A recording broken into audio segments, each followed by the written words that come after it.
បងប្អូនចូលចិត្តភាពស្ងប់ស្ងាត់អាចមកលេងនៅវត្តនេះបានគឺនៅខាងលិចភ្នំព្រះរាជទ្រព្យឬក៏គេហៅថាភ្នំឧដុង្គគឺនៅជាប់ជើងភ្នំឧដុង្គនឹងតែម្ដងគឺនៅខាងលិចភ្នំក្រឡេកទៅឃើញកំពូលភ្នំឬក៏ឃើញកំពូលព្រះសក្យមុនីចេតិយ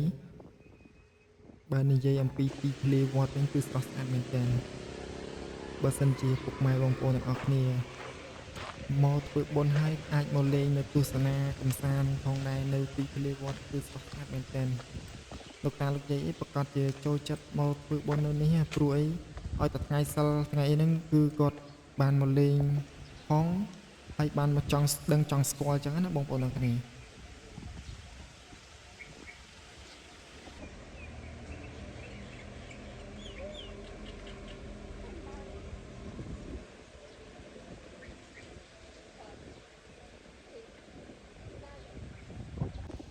នៅនេះរៀងក្តៅបន្តិចមែនប៉ុន្តែនៅតែឆ្លៀតថតនៅសកម្មភាពទស្សនភាពឲ្យចែកជូនដល់ពុកម៉ែបងប្អូនឬលោកតាលោកយាយបានទស្សនាកំសាន្តសង្ឃឹមថាគាត់បានឃើញហើយគាត់នឹងចង់មកលេងកំសាន្តហើយអាចមកធ្វើបុណ្យធ្វើអីនៅទីនេះបាននៅខាងក្រោយវត្តនេះគឺមាននៅព្រៃធុដងបើសិនជាដូចខ្ញុំនិយាយពីខាងដើមអញ្ចឹងបើសិនជាបងប្អូនទាំងអស់គ្នាចង់បានភាពស្ងប់ស្ងាត់ហើយចង់មកតាំងនៅសមាធិនៅទីនេះគឺមានគេហៅថាព្រៃទុដងដែលភាពស្ងប់ស្ងាត់មែនទែន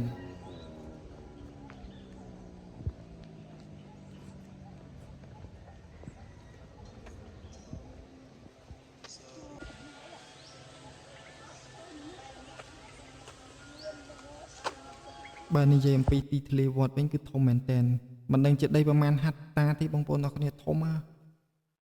ដើរមួយថ្ងៃឡើងចុកជើងហើយតែបើកលេចពីក្នុងវត្តទៅនោះវិញគឺឃើញកំពូលព្រះសក្យមុនីចេតិយ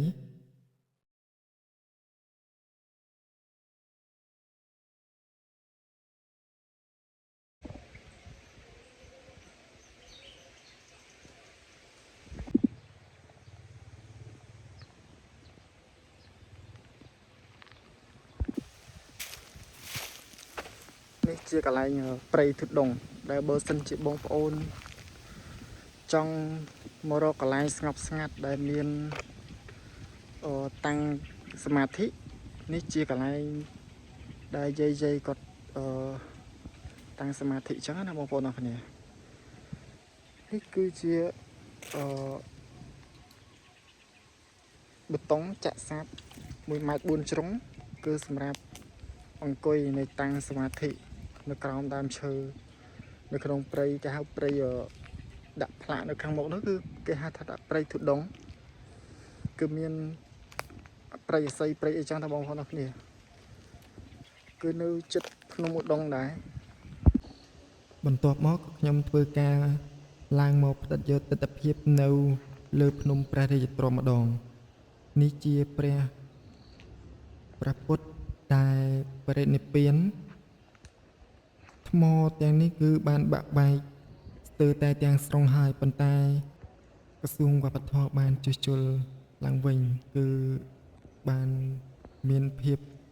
ស្រស់ស្អាតជាងមុនអញ្ចឹងទៅបងប្អូនអរគ្នា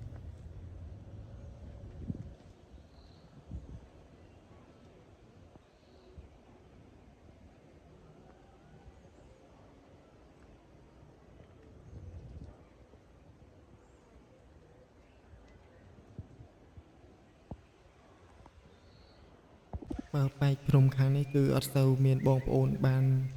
មកលេងបានច្រើននោះទេគឺភាគតិចណាស់ភាគតិចគឺចាស់គាត់មកគ្រប់នៅបូជាព្រំែងសាសនាអីចឹងទៅឬក៏បួងសួងអីសូមសេចក្តីសុខសេចក្តីចម្រើនអីចឹងទៅនេះជាផ្នែកក្រសួងវប្បធម៌បានជួសជុលនៅភ្នំព្រះរាជទ្រព្យនៅកន្លែងព្រះនិព្វានមិញហ្នឹង